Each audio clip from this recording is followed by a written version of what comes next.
And now, Tommy Buckley's gym and Shaw Drawley, Mobile Jokers, Tommy the Macara Dahi and Shaw, Dahi Nelligan, Dahi O'Neill gone. Is Corp O'Bor a Dahi. Agus tá sé ag obair na chosa enú.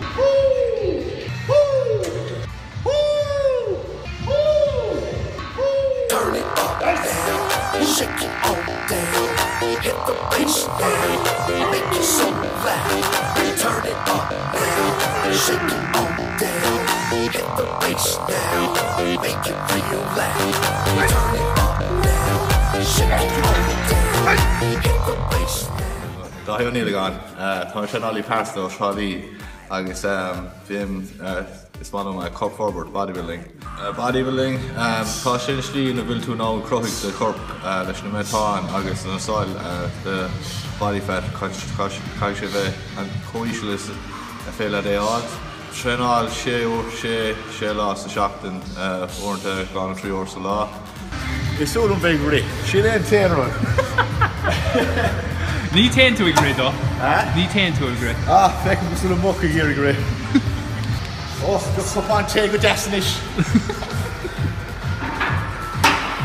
Better be going in sugar can spike an insulin. Stretch. Full range out. Breathe out. Squeeze hard now. Squeeze hard. David's very tough. One thing I like about training with him is he really pushes the boundaries and he gives it his everything. You know, he really focuses on you in this session. It's fairly aimed at the stock with the engine. I guess at the end of the match and I was faking there a kind of I think they're on law. One of them say the Eaton no decree comes after the first stocks of sports and bodybuilding. Neil say this. It's so loud, turn it up now, shake it all down, hit the bass now, make it real loud. Turn it up now, shake it all down. I'm a collage in Yakos.